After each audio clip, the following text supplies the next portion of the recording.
Hello दोस्तों, प्रणाम, नमस्कार, जय हिंद, जय भारत। दोस्तों तो आज जो है साइंस का क्लास मैं कराने जा रहा हूँ वहीं से जहाँ से हम उस रोज रोक के चले गए थे। तो बाकी सब तो हो गया था कि बाकी सब हो गया था कि विटामिन विटामिन कहते किसे है, विटामिन का उपयोग क्या होता है, कार्बोहाइड्रेट क्या है, पोषक किसे कहा जाता है, उस सब के बारे में हो गया था। रेशेदार भोजन किसे कहा जाता है, मूल भोजन किसे कहते हैं, उस सब के बारे में तो हो गया था। तो दोस्तों आज मुख्य टॉपिक है संतुलित आहार। कहते हैं संतुलित आहार कहते हैं सामान्य पूरे दिन में जो कुछ भी हम खाते हैं उसे आहार कहते हैं। हमारे शरीर के वृद्धि और अच्छे स्वास्थ्य को बनाए रखने के लिए हमारे आहार में वे सभी पोषक तत्व उचित मात्रा में होना चाहिए जिनकी हमारे शरीर की आवश्यकता होती है। कोई भी पोषक तत्व ना आवश्यकता से ज़्यादा ना हो और ना ही कम।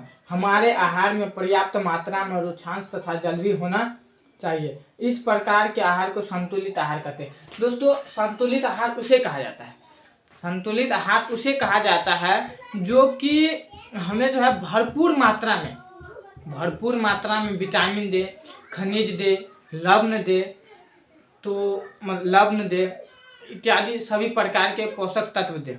ठीक, तो उसे हम संतुलित आहार कहते हैं। ना कि ऐसे भोजन जो हमें भरपेट हो जाता है लेकिन हमारे शरीर में खनिज, लवण, कार्बोहाइड्रेट, विटामिन, ऊर्जा इस सब की कमी रहती है। जैसे कि कुछ भोजन ऐसे होता है जैसे कि चाउमीन, बर्गर, वो सब जो है फास्ट फूड का भोजन ऐसे होता है जिससे हमें जो है पेट तो भर जाता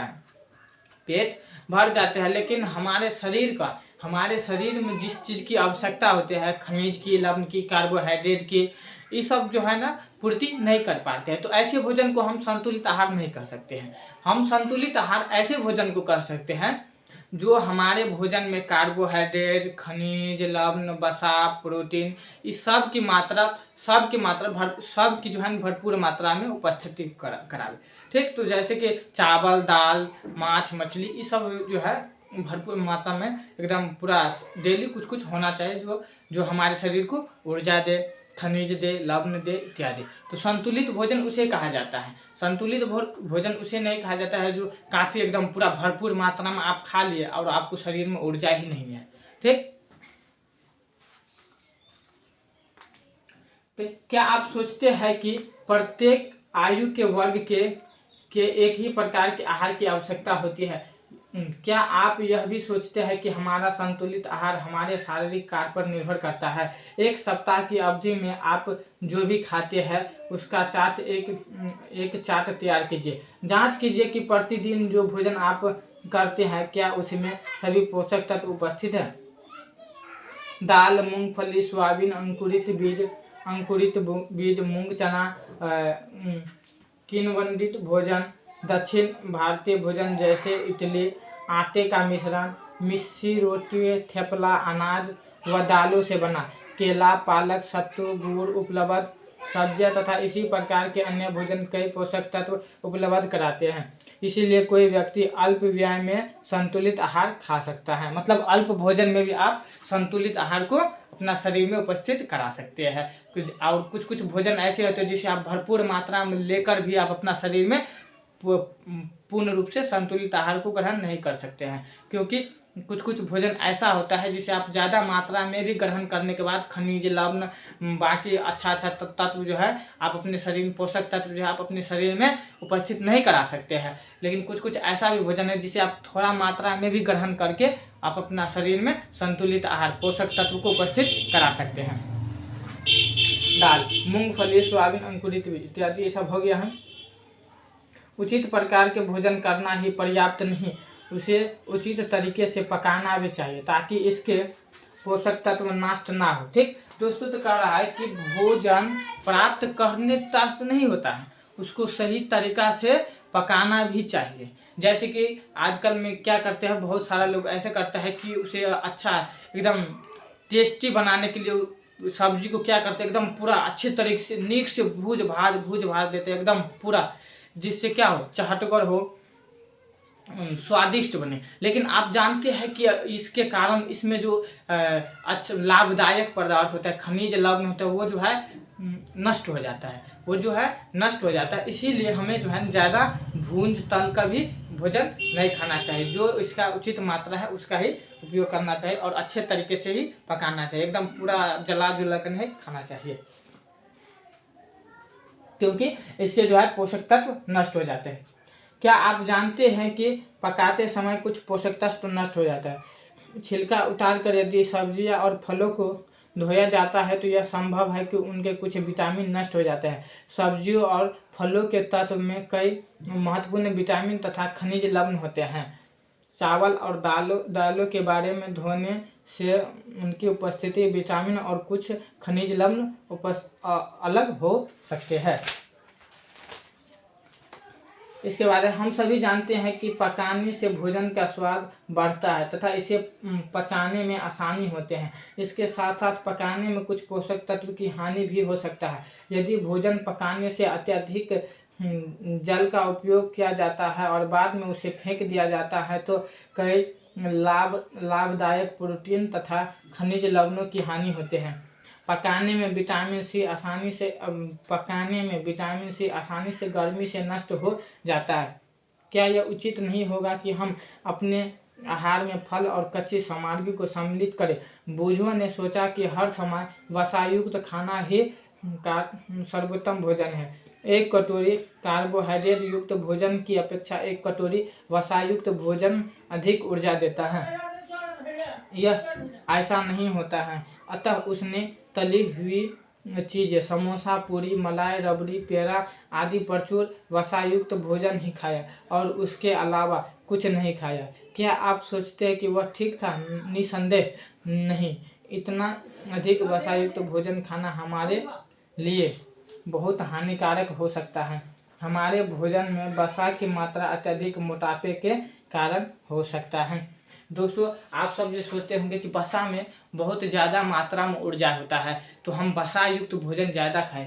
तले भुजे जो तेल में तला हुआ हो, भुजा हुआ हो, उसका भोजन जो है ज़्यादा मात्रा में करें। तो उसका भोजन ज़्यादा मात्रा में करने से क्या होता है कि हमारे शरीर में जो है ना गैस बन जाता है, और जो गैस बन जाता है वो बहुत हानिकारक होता है दोस्तों। तो ज़्यादा तले भुजे भी भोजन नहीं करना चाहिए, जो कि हमारे लिए हानिकारक होता है।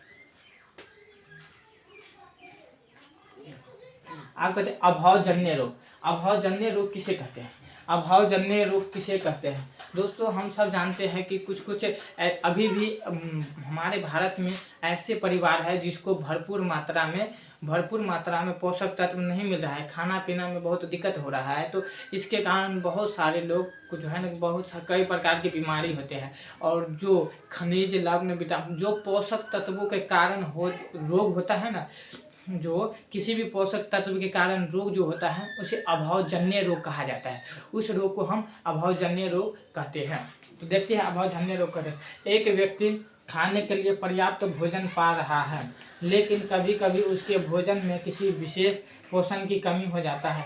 यदि यह कमी लंबी अवधि तक रहती है तो वह व्यक्ति अभाव से ग्रसित हो जाता है। एक या अधिक पोषक तत्वों का हमारे अभाव हमारे शरीर में रोग अथवा विकृति उत्पन्न कर सकता है। वे रोग जो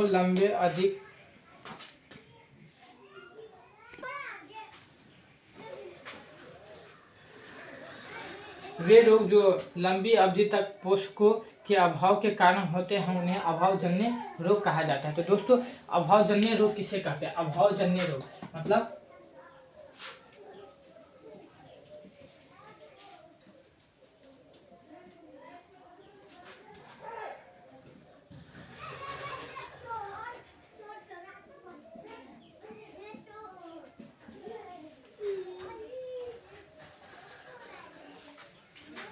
ये लोग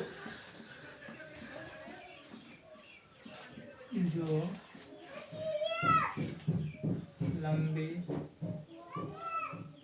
अवधि तक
ये दोस्तों अभावजन्य रोग किसे कहते हैं?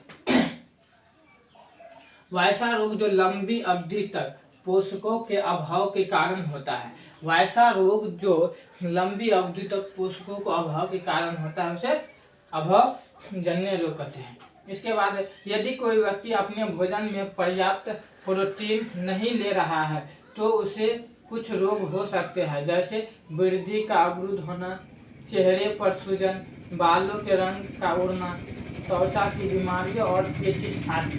तो इसमें जो है कई प्रकार के रोग है, जैसे कि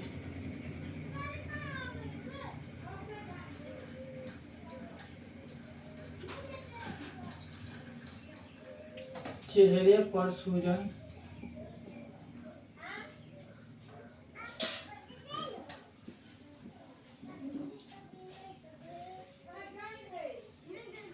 बालों के रंग का उड़ना,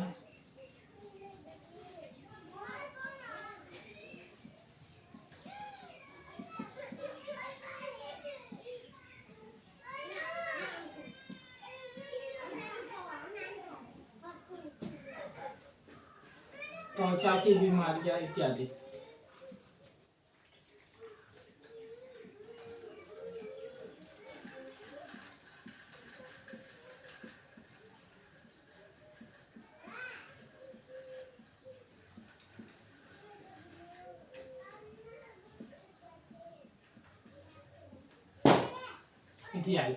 जो कि पोषक के अभाव के कारण होने वाला रोग है। चेहरे पर सूजन, बालों का रंग का उड़ना, त्वचा की बीमारी इत्यादि।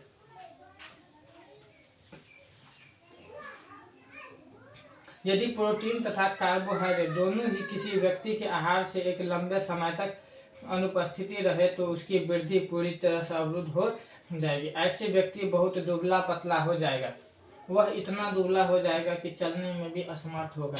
विभिन्न विटामिनों और खनिज लवणों के अभाव से विभिन्न रंग अथवा विकृतियां हो सकता है।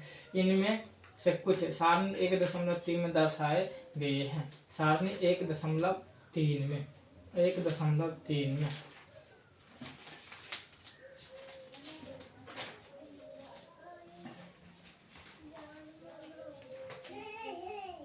और ये दिया हुआ है 1 जो कि कार्बोहाइड्रेट है, और इसी के कारण जो है हमारे शरीर में बहुत, इसी के नहीं उपस्थिति होने के कारण हमारे शरीर में बहुत सारा रोग उत्पन्न हो सकते हैं।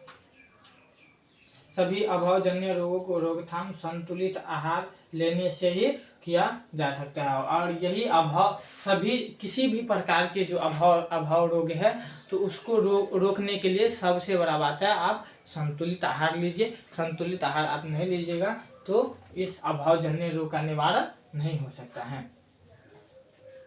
यह अध्याय में हमने स्वयं ही यह जानने की कोशिश की कि विभिन्न क्षेत्रों के भोजन में इतनी अधिक विविधता होती है, वे भी आहार में पोषक तत्वों का वितरण सामान्य है। यह वितरण हमारे भोजन में आवश्यक पोषक तत्वों की उपस्थिति के सुनिश्चित कराते हैं।